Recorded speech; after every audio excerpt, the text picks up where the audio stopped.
Movie की शुरुआत में एक सुनसान जंगल के बीच जो अपनी जान बचाने के लिए दौड़ रहा होता है। पीछे एक अजीब सा साया उसका पीछा कर रहा है जो अचानक गिर जाता है और तभी वो साया सामने आता है, एक वैम्पायर जो फौरन उसका खून चूसना शुरू कर देता है। लेकिन उसी पल सूरज निकल आया और वैम्पायर जलकर राख में बदल गया। लेकिन जो का हाथ भी धूप के एक्सपोजर से जलने लगा।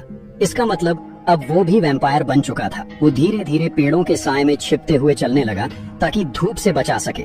आगे जाकर उसने एक लकड़ियों का ढेर देखा जहाँ से उसने एक कंबल लिया और अपने आप को ढक लिया। फिर वो दौड़कर एक पास के शेड में घुस गया। वहाँ उसने उल्टी कर दी और आखिर में वो भी एक वैम्पायर में बदल गया। सीन शिफ्ट होता है। स्टैन अपने प्यारे घर में नींद से जागता है और अपने माँ बाप के साथ नाश्ता करता है। अचानक घर का माहौल बदल जाता है। उसकी माँ अचानक बीमार लगने लगती है। फिर उसके पिता इस सदमे में एक बंदूक उठाते हैं और अपने ही बेटे के सामने अपनी जान ले लेते हैं। इसी पल स्टैन की आंखें खुल जाती हैं। पता चलता है कि ये सब एक सपना था। हकीकत में उसका घर एक अच्छी हालत में नहीं है। उसके माँ बाप मर चुके हैं और वो अपने दादाजी एलिस के साथ रहता है। एलिस एक फौजी रह चुका है और वो काफी सख्त है जो हमेशा उस पर चिल्लाते रहते हैं। एलिस को हर वक्त ये उम्मीद होती है कि स्टैन उसे सर कहकर बुलाए। अगर कभी स्टैन उसकी बात को इग्नोर करने की कोशिश करता है तो एलिस उसे धमकी देने लगते हैं और उसे नीचा दिखाने की कोशिश करते हैं, कहते हुए कि जब तक तुम इस घर पर हो यहाँ मेरी बात तुम्हें माननी होगी। और इसके बाद स्टैन गुस्से में स्कूल के लिए निकलता है। ये दिखाया जाता है कि जो शेड है वो एलिस के घर का ही एक हिस्सा है। स्टैन अपनी साइकिल पर स्कूल जा रहा होता है। तभी उसके स्कूल के गुंडे लड़के जो हमेशा उसे तंग करते रहते हैं अपनी गाड़ी तेज चलाते हुए उसके पास से गुजरते हैं ताकि उसका बैलेंस बिगाड़ दें। स्टैन अपना बैलेंस संभाल लेता है लेकिन उस चक्कर में वो एक पुलिस कार से टकरा जाता है। शेरिफ डॉर्नी एक समझदार अधिकारी है जो हमेशा स्टैन को एक अच्छा लड़का मानती है और उसकी साइड लेती है। लेकिन डिप्टी हमेशा गुस्से में रहता है। वो स्टैन को याद दिलाता है कि उसकी 18वीं बर्थडे आने वाली है। इसका मतलब है कि अब उसकी गलतियां माफ नहीं होंगी। अगर उसने कुछ गलत किया तो उसे सीधे गिरफ्तार कर लिया जाएगा। स्कूल के अंदर स्टैन का सबसे अच्छा दोस्त डॉमर सुनता है कि गैंग उसके बारे में बुरा भला बोल रहा है, जिससे उसे गुस्सा आ जाता है। डॉमर गुस्से में आकर उनकी इंसल्ट कर देता है जिससे मार्बल पिट और एजी भी भड़क जाते हैं।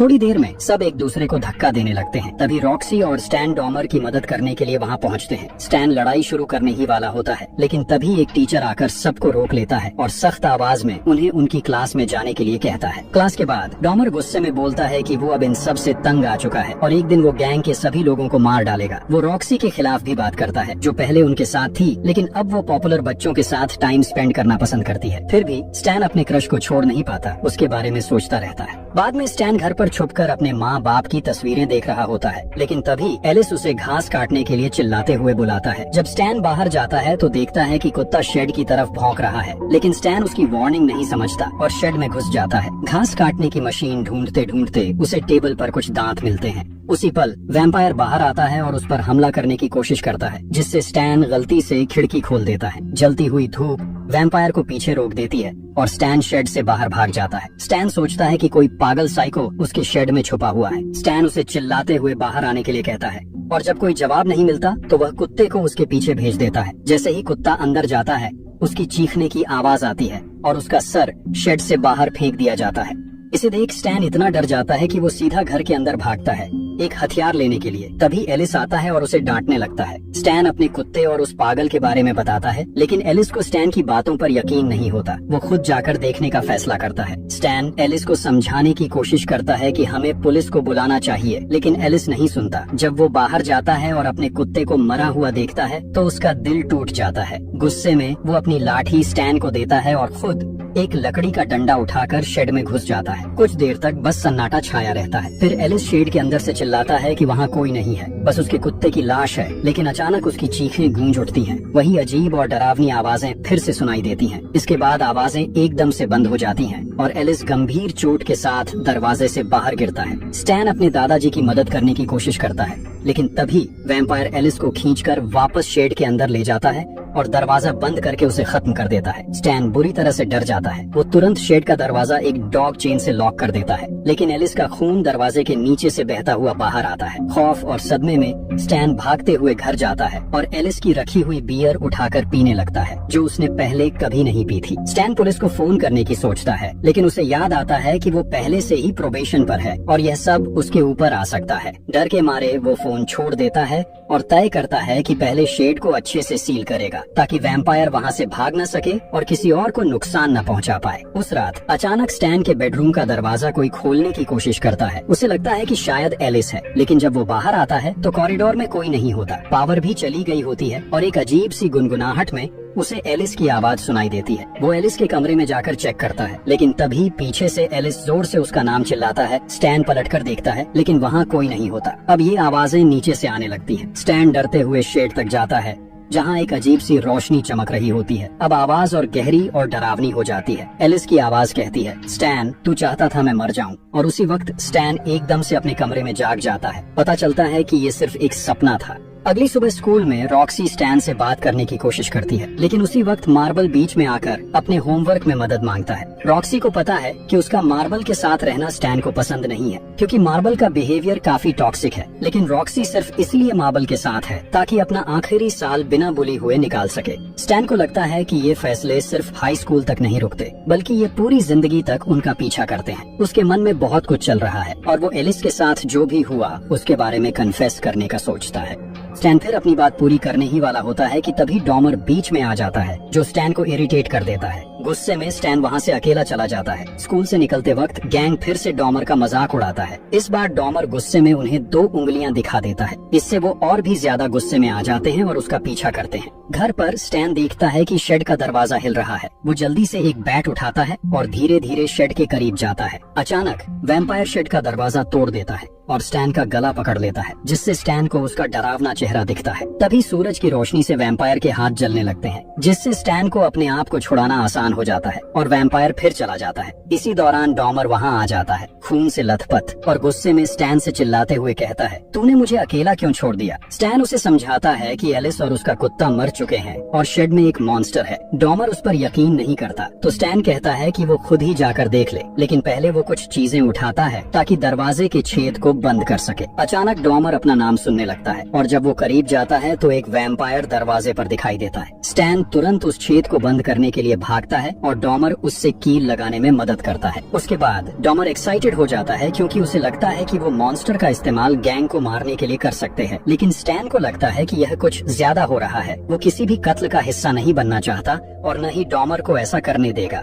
स्टैन डॉमर को वादा करने के लिए कहता है कि वो इस बारे में किसी को नहीं बताएगा और न ही ऐसा कुछ करेगा। डॉमर मान जाता है। रात के समय स्टैन एक चाकू लेकर अपने बिस्तर पर लेटा होता है और एक पुरानी वैम्पायर मूवी देख रहा होता है, ताकि उनकी कमजोरियों के बारे में जान सके। उस मूवी में बताया जाता है कि वैम्पायर्स को सूरज की रोशनी से जलाकर या दिल को स्टैब करके या उनका सिर काटकर मारा जा सकता है। तभी रॉक्सी, जो दीवार पर लगे एक नोटी पोस्टर से निकलकर स्टैन के पास आती है और उसके साथ इंटीमेट होने लगती है। लेकिन अचानक वो रॉक्सी एक भयानक वैम्पायर में बदल जाती है और स्टैन को काट लेती है। स्टैन घबरा कर उठ जाता है। ये एक नाइटमेयर था। परेशान होकर स्टैन गुस्से में पोस्टर को फाड़ देता है। फिर स्टैन शेड के ऊपर चढ़ जाता है और छत में ड्रिलिंग मशीन की मदद से छेद करने लगता है, ताकि सूरज की रोशनी शेड के अंदर पहुंच सके और वैम्पायर को मार सके। लेकिन शेड के कोने में अब भी काफी छांव थी, जहां वैम्पायर आराम से छिपा हुआ था। उसी समय शेरिफ डॉर्नी स्टैन से मिलने आती है और एलिस के बारे में पूछताछ करती है। स्टैन कह देता है कि एलिस घर पर नहीं है, लेकिन डॉर्नी को शक होता है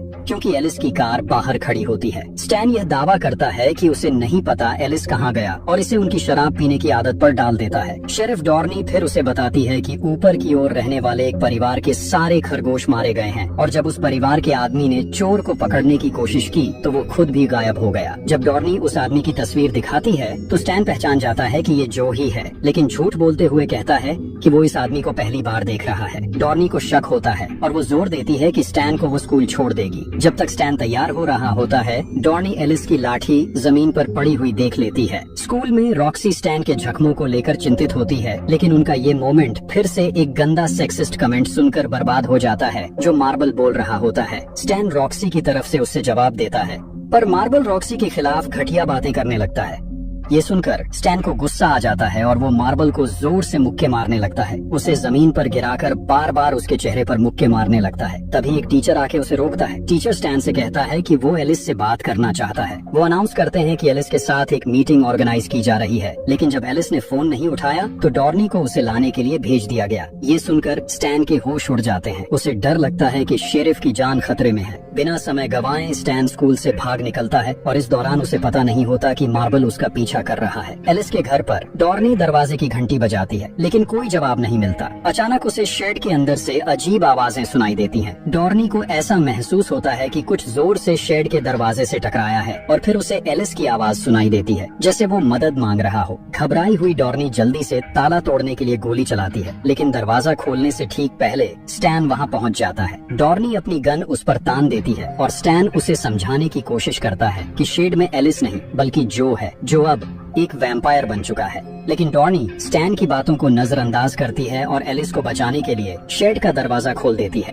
दरवाजा खुलते ही जो तुरंत डॉर्नी पर हमला कर देता है। वो उसकी गर्दन में काट लेता है और फिर उसका हाथ तोड़कर उसे शेड के अंदर खींच लेता है ताकि अपनी भूख मिटा सके। इसी दौरान मार्बल अचानक वहाँ आ जाता है और स्टैन पर हमला कर देता है। तभी एक गोली चलने की आवाज सुनकर मार्बल रुक जाता है, उसके हाथ एकदम से थम जाते हैं। तभी डॉमर डॉर्नी की बंदूक उठाता है और एक और गोली चलाकर मार्बल को रुकने पर मजबूर कर देता है। स्टैन उसे शांत करने की कोशिश करता है, लेकिन डॉमर कायम रहता है और मार्बल को शेड के अंदर जाने के लिए कहता है। स्टैन बार बार डॉमर को रोकने की कोशिश करता है, लेकिन उसका कोई असर नहीं होता। मार्बल शेड के पास धीरे धीरे चलता है, लेकिन जैसे ही वो डॉर्नी का हाथ जमीन पर देखता है, उसका चेहरा सफेद पड़ जाता है। मार्बल डर के मारे कांपने लगता है और स्कूल में की गई हर गलती के लिए माफी मांगने लगता है। लेकिन डॉमर अपनी जिद पर कायम रहता है और उसे शेड के अंदर भेज देता है। कुछ देर बाद अंदर से मार्बल की चीखें सुनाई देने लगती हैं और वो दर्दनाक आवाजें इस बात की गवाही देती हैं कि अब उसका अंत हो गया है। गुस्से में स्टैन डॉमर से गन छीनने के लिए लड़ता है और उसे रोकने के लिए चीखता है, लेकिन तभी मार्बल की एक और चीख उसकी ध्यान बटा देती है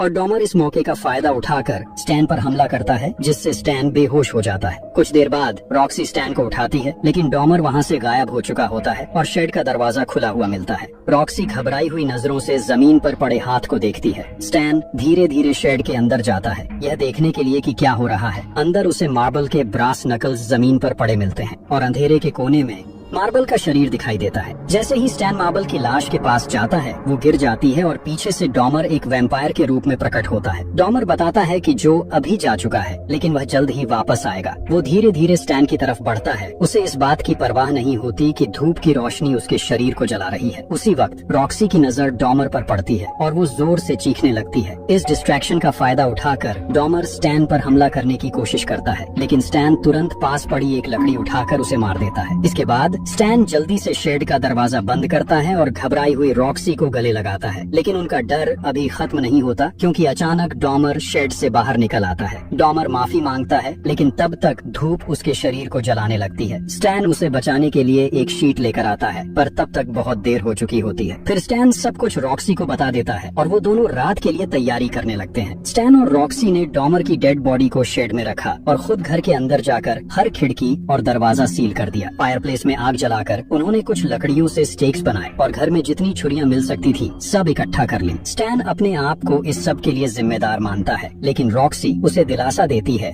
जैसे ही रात होती है, पता चलता है कि जो जंगल की मिट्टी के नीचे छुपा था और अब वो वापस आ रहा है। उस वक्त घर के दरवाजे पर पिट और एजी दस्तक देते हैं और गुस्से से मार्बल के बारे में पूछते हैं। रॉक्सी और स्टैन उन्हें वापस जाने के लिए कहते हैं, लेकिन एजी को कुछ अजीब सा महसूस होता है जब एक परछाई में एक शख्स दिखाई देता है। एजी डर के मारे पिट को वार्न करने की कोशिश करता है, लेकिन पिट अपनी बात पर अड़ा रहता है और बहस करता रहता है। अचानक एक हाथ ऊपर से आता है और एजी को छत पर खींच लेता है। उसका खून गिरते हुए नजर आता है। जब ये सब हो रहा होता है, तब पिट को असली हालत समझ में आती है। स्टैन और रॉक्सी के पास कोई दूसरा रास्ता नहीं होता, तो वो पिट को अंदर आने देते हैं। उसी वक्त जो पावर बॉक्स को तोड़ देता है और पूरे घर में अंधेरा छा जाता है। स्टैन को लगता है कि वो अब सेफ है, क्योंकि उन्होंने सभी दरवाजे और खिड़कियां सील कर दी हैं। लेकिन तभी उन्हें याद आता है कि उन्होंने छत वाली खिड़की को लॉक नहीं किया है। उसी वक्त ऊपर से अजीब सी आवाजें सुनाई देने लगती हैं, जो अब छत से घर में घुसने की कोशिश कर रहा है। स्टैन और रॉक्सी डिसाइड करते हैं कि उन्हें ऊपर जाकर चेक करना चाहिए, इसलिए वो स्प्लिट करते हैं ताकि हर कोई अलग अलग कमरों में जाकर देख सके। स्टैन को किसी कमरे में कोई नहीं मिलता, लेकिन उसे अपने दादा एलिस की बंदूक मिल जाती है। दूसरी तरफ रॉक्सी बहुत घबराते हुए स्टैन के बेड के नीचे चेक करती है, लेकिन वहाँ भी कुछ नहीं मिलता। इसी बीच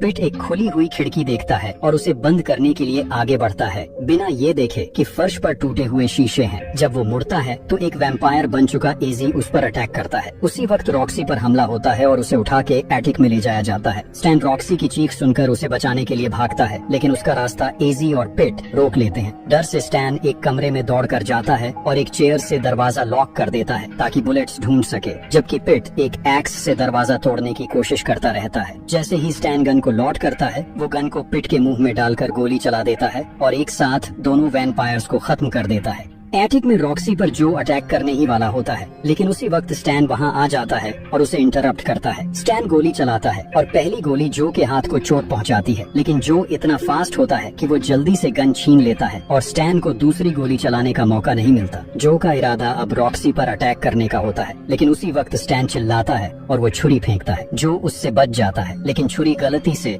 रॉक्सी के कंधे पर लग जाती है। फिर जो दोबारा स्टैन का गला घोंटने की कोशिश करता है, लेकिन अब रॉक्सी को एक्स मिल जाती है और वो एक ही वार से जो का सर काट देती है। अब सब कुछ खत्म हो चुका होता है। स्टैन और रॉक्सी सभी लाशें शेड में डालते हैं और आग लगा देते हैं। सुबह